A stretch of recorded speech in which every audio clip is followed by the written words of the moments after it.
3 months had passed since that moonlit night when Tom answered the call at the old Victorian house. Now, on a sunny Saturday afternoon, his backyard had been transformed into a puppy playground. Luna's 6 puppies, all healthy and growing fast, were having their weekly family reunion. The smallest puppy, now living with the kind baker who'd raised money for the shelter, was showing off his new trick of sitting perfectly still for treats.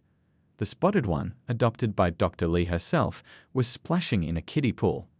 The other 4 were scattered around the yard with their new families, all of them connected by this remarkable story. Luna watched it all from her favorite spot on the porch, her tail wagging contentedly. She'd filled out beautifully in the past months, her coat now glossy and her eyes bright with happiness.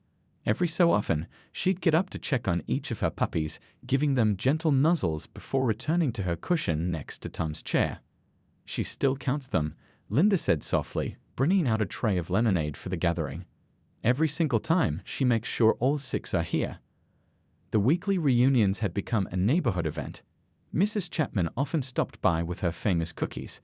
Pete from Animal Control would drop in when he could, always amazed at how the scared mother dog he'd helped rescue had blossomed into such a confident, loving pet. Today was extra special, though. The local paper was doing a follow-up story, and their photographer was capturing moments of the happy gathering. The reporter, a gentle woman who'd adopted 2 shelter dogs herself, sat with Tom on the porch. "Did you ever imagine that noise complaint would change so many lives?" she asked, watching the scene before them. Tom shook his head, smiling as Luna pressed against his legs. "You know what I think about a lot? If Mrs. Chapman hadn't made that call, if I'd decided to wait for backup, if any little thing had gone differently that night, but somehow everything happened exactly as it needed to." The reporter nodded, jotting notes. "And I heard the shelter's seen a huge increase in adoptions since Luna's story got out. 27 dogs and cats have found homes in the past 3 months, Tom confirmed proudly. Mrs. Wu says it's their best quarter ever. People come in asking to see another miracle like Luna. One of the puppies, the golden one who lived with a retired teacher down the street, bounded up onto the porch for some attention. Luna immediately made space, sharing her cushion with her daughter. The 2 dogs together showed their clear family resemblance, the same gentle eyes, the same slightly curved tail. "You can really see it now," Linda said, joining them. "How special Luna is. Even with everything she went through, she never lost her ability to trust and love, and she passed that on to her puppies."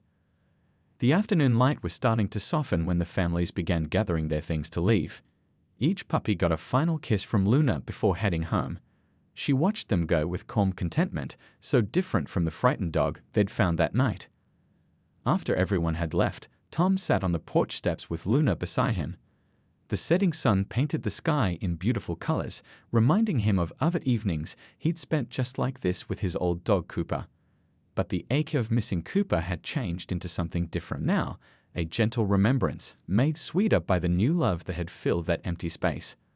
Luna rested her head on his knee, and Tom scratched behind her ears just the way she liked. "You know what, girl?" he said softly. "Sometimes the best things in life come from the most unexpected moments. Sometimes it takes losing something precious to make space for a new miracle." From inside, he could hear Linda starting dinner, the familiar sounds of home. Luna's tail thumped gently against the porch boards, her eyes half closed in contentment. This was what healing looked like, Tom realized. Not forgetting the past, but letting it guide you to new joy. The next day, he put on his uniform and answered more calls. Some would be routine, some might be challenging. But he'd always remember how one ordinary night turned extraordinary, how one scared mother dog brought out the best in an entire community, and how sometimes the greatest acts of heroism come from simply being there when someone needs you. Luna stood up and stretched, ready for her evening walk, another part of their new normal. As Tom clipped on her leash, he smiled, remembering all the twists and turns that had led to this moment. Sometimes happy endings don't look like what you expect. Sometimes they're better. What happened over the next few days surprised everyone at the shelter. The story of the mother dog and her puppies spread through the small town like wildfire. It started with Mrs. Chapman, the neighbor who'd made the original call, sharing the story at her morning coffee group. From there, it traveled to the local diner, the grocery store, and eventually made its way to the town's Facebook community page. The first donation arrived just hours after the rescue. A local pet store owner showed up with premium puppy food, vitamins, and a huge cozy dog bed. "My own dog just had puppies last year," she explained, eyes misty. "I know how much these supplies mean to a new mama." By afternoon, the shelter's phone wouldn't stop ringing. People wanted to know how they could help. The local newspaper sent a photographer who captured a beautiful moment of the mother dog gently nuzzling her puppies. When the photo appeared on the front page the next morning, it touched even more hearts. Tom's wife Linda fell in love the moment she visited the shelter. She'd come straight from her nursing shift at the hospital, still wearing her scrubs. The mother dog, who they'd started calling Luna because she'd been found on a moonlit night, immediately responded to Linda's gentle voice. "She knows a fellow caregiver when she sees one," Mrs. Wu observed, watching Luna rest her head trustingly in Linda's lap. The shelter's usual morning routine changed to accommodate their special guests. Volunteers took turns sitting with Luna, reading books, or just talking softly while she nursed her puppies. The local vet school sent students to help monitor the puppy's growth, and they were amazed at how well the little family was doing. Despite everything she went through, Luna is a natural mother, Dr. Lee explained during a checkup. "See how she knows exactly what each puppy needs. The smallest one gets extra attention, and she makes sure none of them miss a meal." Word of the rescue reached the Rodriguez family, who had once lived in the Victorian house. Their youngest Tabora sent a message through social media. "Our old curtains helped make a nest for the puppies. Mom says it's like our house had one last gift to give, even after we had to leave." The town's response grew more organized. A local baker started selling puppy love cookies, with proceeds going to the shelter. The hardware store donated supplies to fix up the shelter's outdoor play area. Even the grumpy owner of the auto repair shop showed up with armloads of old towels, muttering something about his wife's spring cleaning. But the most touching moments were the quiet ones. Tom would stop by before or after his shifts, sometimes just to sit with Luna and her puppies. She seemed to remember him as her first friend that night, always greeting him with a gentle tail wag. The puppies were growing stronger every day, their eyes now open and personalities starting to show. "You know what amazes me?" Linda said one evening as they sat with Luna. She never gave up. No matter how hard things got, she kept going, kept looking for a safe place for her babies. And somehow she knew exactly where she needed to be. The shelter started a waiting list for people interested in adopting the puppies once they were old enough. But everyone knew Luna herself had already found her forever home. Tom and Linda had submitted their foster application the day after the rescue, and no one was surprised when they later added adoption paperwork for Luna. "Sometimes the right dog finds the right people at exactly the right time," Mrs. Wu said, helping them fill out the forms. "And sometimes it takes a whole community to make a miracle happen." The local coffee shop put up a bulletin board tracking the puppy's progress, with weekly photos showing them growing from tiny pink bundles into playful balls of fluff. People would stop by just to see the latest updates, often leaving with misty eyes and full hearts. One afternoon, Tom overheard two elderly men discussing the story at the diner. "You know what gets me?" one said to the other. "All those people who helped, the neighbor who called, the officer who went in, the vet, the shelter folks, everyone who donated, none of them knew how big this would become. They just did the right thing, one small kindness at a time." His friend nodded thoughtfully. "That's how all the best stories work, isn't it? One person helps another, then another joins in, and before you know it, you've got something beautiful. Something that reminds you there's still plenty of good in the world." Looking around at his small town, seeing how one scared mother dog had opened so many hearts, Tom couldn't help but agree. Sometimes the biggest miracles start with the smallest acts of kindness, like answering a call about strange noises in the night. The sun was just starting to peek over the horizon as Tom helped load the mother dog and her puppies into the animal shelter's van. They'd made a cozy nest of blankets in a large carrier, and the mother dog had gone in willingly, seeming to understand that these people meant safety for her little family. As he watched the van pull away, Tom felt an unexpected emptiness in his chest. His shift had ended hours ago, but going home suddenly didn't feel right. After a quick call to his wife to explain, he followed the van to the shelter. The small building was already coming to life despite the early hour. News travels fast in a small town, and several shelter volunteers had shown up as soon as they'd heard about the rescue.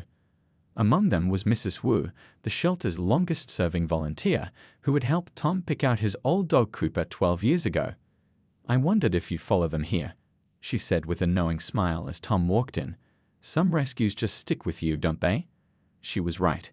In his 15 years on the force, Tom had helped with countless animal rescues, but something about this one was different. Maybe it was the way the mother dog had trusted him despite everything she'd been through. Or maybe it was how much she reminded him of Cooper, that same gentle soul behind tired eyes. The shelter's back room had been transformed into a cozy nursery. The mother dog and her puppies were settling into a warm pen filled with soft blankets. Dr. Lee was still there, showing the shelter staff how to bottle feed the puppies if needed, though the mother dog was doing an excellent job on her own. "She's severely undernourished," Dr. Lee explained as Tom watched through the window. "But she gave everything she had to these puppies. That's why she's so thin. Her body used every bit of nutrition to keep them healthy." Tom found himself reaching for his wallet. "What can I do to help? There must be something." Mrs. Wu touched his arm gently. "You already did the most important part. You found them. But if you want to do more," she gestured to a clipboard on the wall, "we always need foster homes for our rescue animals, especially for cases like this, where they need extra care and attention." Tom stared at the clipboard, memories washing over him. The empty dog bed still sitting in his living room. The leash hanging unused by the door. The morning walks he missed so much. His wife had been suggesting they were ready for another dog, but he hadn't felt right about it, until now. "I need to talk to my wife first," he said slowly, "and I've never fostered before." "The best foster parents are the ones who care enough to say that." Mrs. Wu smiled. "And from what I remember, you did a pretty good job with Cooper. He was a scared little thing when you found him, but he turned into the happiest dog I'd ever seen." Through the window, the mother dog was gently cleaning her puppies, counting them again in her own way. She looked up as if sensing Tom's presence, and her tail wagged slightly.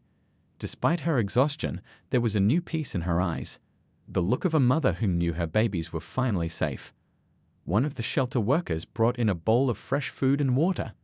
The mother dog waited until she was sure all her puppies were settled before eating. Every few bites, she would look back at them, her maternal instincts never resting. "You know," Mrs. Wu said softly, "sometimes the animals we rescue end up rescuing us right back. When you lost Cooper, you lost more than just a pet. You lost a piece of your heart. But maybe that empty space was just waiting for the right soul to fill it." Tom watched as the mother dog finished her meal and curled protectively around her puppies. She looked up at him once more, and in that moment, he knew Mrs. Wu was right. His shift might have ended hours ago, but his part in this story was far from over. He pulled out his phone and dialed home. His wife answered on the first ring, probably worried about why he still wasn't home. "Hey honey," he said, his voice thick with emotion. "Remember how we've been talking about maybe being ready for another dog? Well, I've got quite a story to tell you." Red and blue lights painted the old Victorian's walls as animal control pulled up outside. Tom could hear car doors slamming and voices downstairs. The mother dog's ears perked up at the sounds, but she stayed calm, seeming to trust that Tom wouldn't let anything bad happen to her or her puppies. "Officer Chen? You up there?" A familiar voice called from below. "Yeah, Pete. Second floor, last room on the right. But come up slowly. We've got some very new arrivals up here." Pete from Animal Control was one of the good ones. Tom had worked with him dozens of times over the years, and he knew Pete had a special touch with scared animals. Sure enough, when Pete appeared in the doorway, he took one look at the situation and immediately softened his voice. "Well, would you look at that?" Pete whispered, crouching down next to Tom. "Mama dog certainly picked an interesting spot for her nursery, didn't she?" The mother dog watched Pete carefully but didn't growl. She'd finished the treats Tom had given her, and her eyes now followed every movement Pete made as he slowly opened his bag. The smell of fresh food made her nose twitch. "Poor girl's probably starving," Pete said, pulling out a small bowl and some wet dog food. "Looks like she's been living rough for a while. But she sure knew what she was doing when she picked this spot, dry, sheltered, and way up high where most predators wouldn't bother her." As Pete prepared the food, Tom shone his flashlight around the room, seeing it properly for the first time. There were signs everywhere of how the mother dog had prepared for her puppies. She'd gathered every soft thing she could find, old curtains, forgotten clothes, even papers, to make her nest. Scattered around were bits of food wrappers showing how she'd scavenged to keep herself fed. "She's one smart mama," Pete said, carefully sliding the bowl of food toward her. "Look how she made sure she had a clear view of both the door and the window. And see those scratch marks?" She tested every piece of furniture before settling behind that bookshelf. Couldn't have picked a more defensible spot. The mother dog looked at the bowl of food, then at her puppies, clearly torn between her hunger and her protective instincts. "It's okay, girl," Tom reassured her. "We'll watch them for you. You need to keep your strength up for these little ones." As if understanding, she carefully stood up, revealing all 6 puppies clearly for the first time. They were tiny things with wrinkled pink faces and fur that was just starting to show its colors, some golden like their mother, others with patches of white and brown. While she ate, Pete got a better look at the puppies. "They can't be more than a day or 2 old," he whispered. "And would you look at that, all 6 of them looking healthy. This mama's done an amazing job." The sound of more footsteps on the stairs announced the arrival of Dr. Lee, the emergency vet. She took in the scene with practiced eyes, her face softening at the sight of the mother dog, who had finished eating and was now hurrying back to her puppies. "Well, you've had quite an adventure, haven't you, sweet girl?" Dr. Lee said softly, setting down her medical bag. "Let's make sure you and your babies are doing okay." What happened next amazed Tom. The mother dog, who had every reason to be distrustful of humans, seemed to sense that these people were here to help. She stayed calm as Dr. Lee checked each puppy, only whimpering slightly when they squeaked in protest at being handled. "She's got amazing instincts," Dr. Lee said as she worked. "These puppies are perfectly healthy despite the circumstances. A little cold maybe, but that's easily fixed. The real miracle is how well she's managed on her own." Tom found himself getting emotional as he watched. In his years on the force, he'd seen plenty of sad cases involving animals. But this was different. This was a story of survival, of a mother's love, and of the incredible instincts that had led her to find exactly what she needed to keep her babies safe. Outside, the night was starting to soften into dawn. Soon they would need to move the little family to the animal shelter, where they could get proper care. But for now, in this quiet room where so much had happened, Tom watched as the mother dog gently nosed each of her puppies, counting them just as she must have done countless times through the night. Some things, he realized, were the same whether you had 2 legs or 4, a mother's love, the instinct to protect, and the drive to do whatever it takes to keep your family safe. The flashlight beam trembled slightly in Tom's hand as he took a careful step into the room. The mother dog watched his every move, her eyes never leaving him. She was thin, too thin, but there was something fierce and protective in her gaze. The tiny squeaks continued, coming from the pile of old blankets she was curled around. "Hey there, girl," Tom said softly, keeping his voice gentle and low. "You've had quite a night, haven't you?" The dog's tail moved slightly, just a tiny wag, but it was something. Tom slowly knelt down, making himself smaller, less threatening. He'd learned this trick years ago from his grandfather, who'd worked with rescue animals. The key, his grandfather had always said, is to let them know you're a friend before you try to be a hero. As his eyes adjusted to the darkness, Tom could make out more details. The mother dog was a mixed breed, maybe part lab, with golden brown fur matted from living on the streets. She'd managed to drag some old curtains and what looked like an abandoned coat into the corner, making a nest for her puppies. Tom's heart squeezed when he realized what this meant. She'd been planning this, searching for a safe place to have her babies. The radio at his hip crackled. "Unit 247, what's your status? Do you need backup?" Tom kept his eyes on the dog as he responded quietly.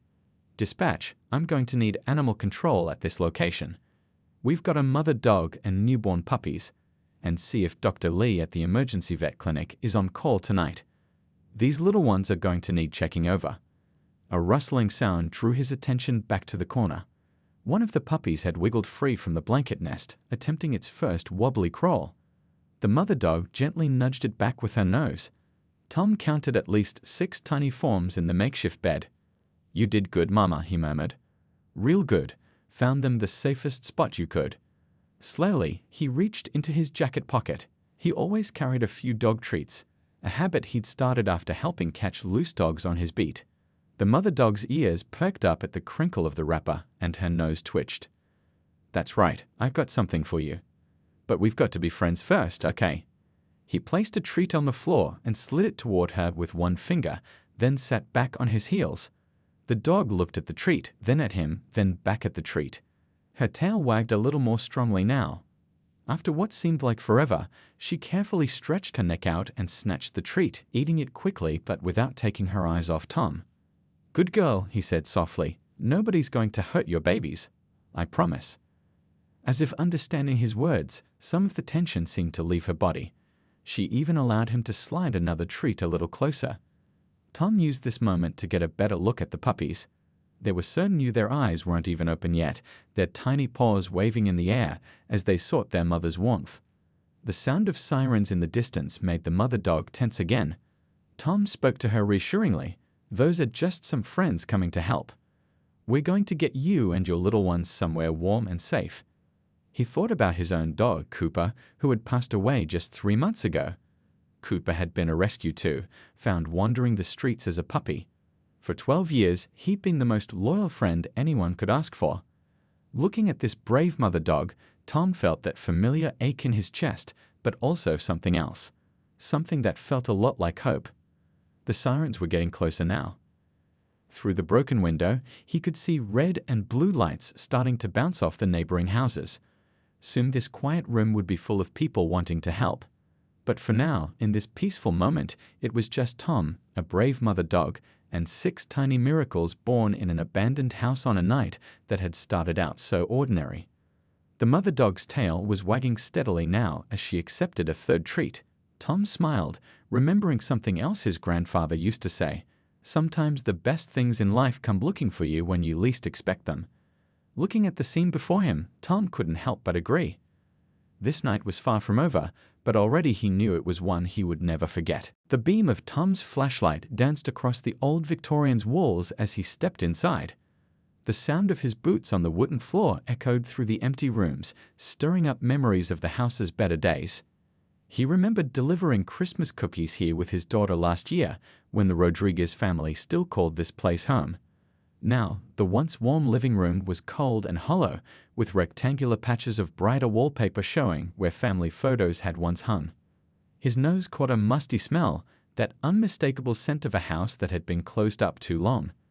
Dust particles floated in his flashlight beam like tiny stars, and somewhere in the darkness, a draft whistled through a broken window. The scratching sounds from upstairs were getting clearer now, mixed with what definitely sounded like whimpering. "Police department," Tom called out, his voice bouncing off the bare walls.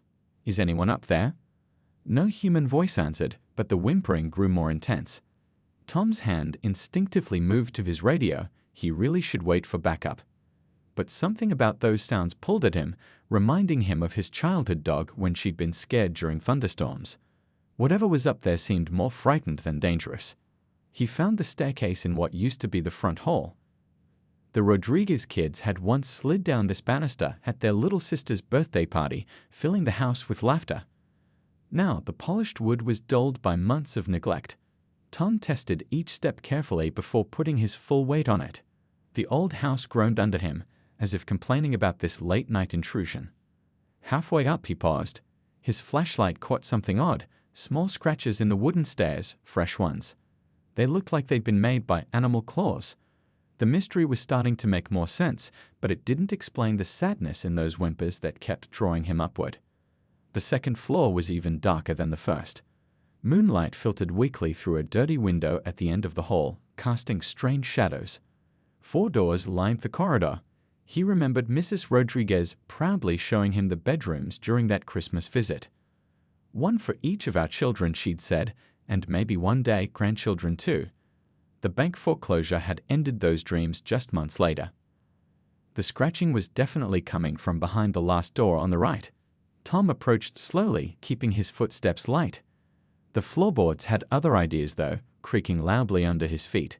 The sounds behind the door suddenly stopped. "It's okay," He found himself saying softly that he wasn't sure why. "Nobody's going to hurt you." The door was partially open, just a few inches.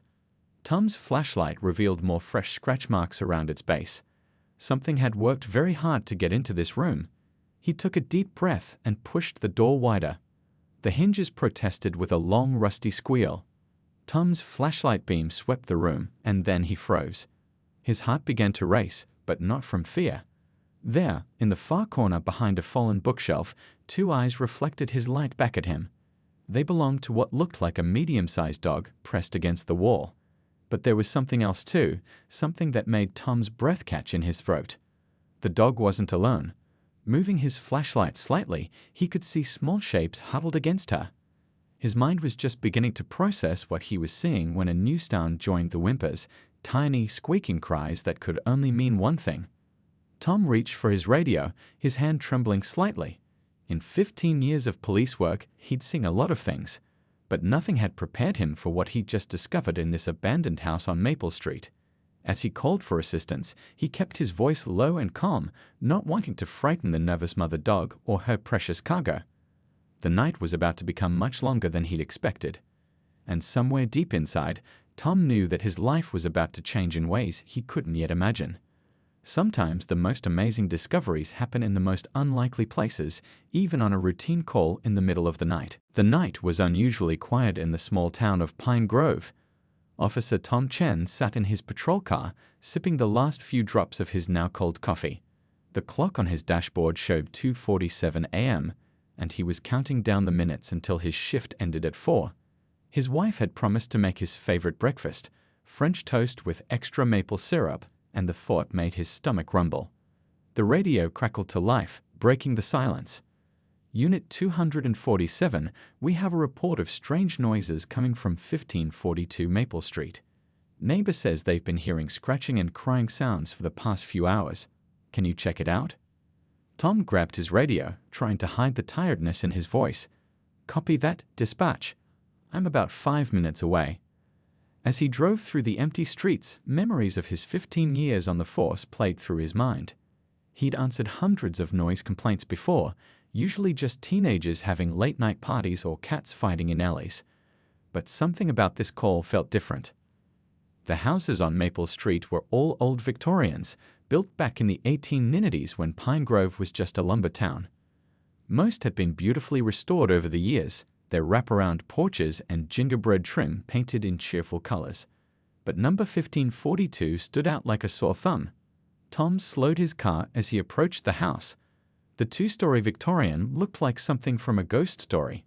Paint peeled from its walls in long gray strips. Thick ivy had taken over one side, creeping up toward the roof like grasping fingers. 3 of the upstairs windows were covered with weathered plywood, and the front yard was overgrown with weeds. He remembered this place. The Rodriguez family had lived here for almost 20 years until the factory shut down last spring. Like many others, they'd lost their home to the bank. The house had been sitting empty ever since. Tom parked his car and grabbed his flashlight. The neighbor who'd called, Mrs. Chapman from next door, was already waiting on her porch in a fluffy pink bathrobe.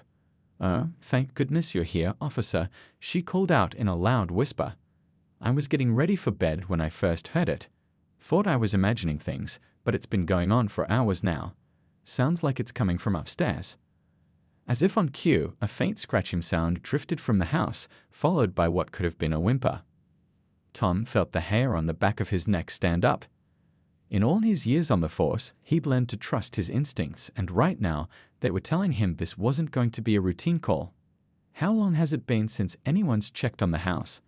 he asked Mrs. Chapman, shining his flashlight across the front of the building. "The bank sends someone by every couple of months, I think. But not at night, and not in the last few weeks for sure." She pulled her robe tighter around herself. "You don't think it's squatters, do you? We've had trouble with them in some of the other empty houses." Tom shook his head slowly. "Don't know yet, ma'am. But I'll figure it out. You should head back inside while I check things out." He waited until Mrs. Chapman was safely back in her house before approaching the old Victorian. The porch steps creaked under his feet, each board protesting his weight. His flashlight beam caught spider webs in the corners and dead leaves that had collected against the front door. The scratching sound came again, louder now that he was closer. It definitely seemed to be coming from upstairs, along with something else, a soft, rhythmic noise he couldn't quite identify. Tom reached for his radio to call for backup, then hesitated. If someone was in trouble up there, every minute might count.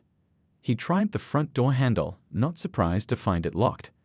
Standard procedure would be to wait for backup, but that crying sound, it tugged at something in his heart. Moving carefully, he made his way around to the back of the house, where he found what he was looking for. A door with a broken lock, probably damaged by kids looking for a place to hang out. Tom took a deep breath, drew his flashlight, and stepped inside. The beam cut through years of dust hanging in the air, creating eerie shadows on the walls. Somewhere above his head, the mysterious sounds continued. He had no idea that in just a few minutes, what he would discover upstairs would change not only his night, but his entire life. Sometimes the most extraordinary moments come when we least expect them, wrapped in the ordinary packaging of a routine noise complaint on a quiet night in a small town.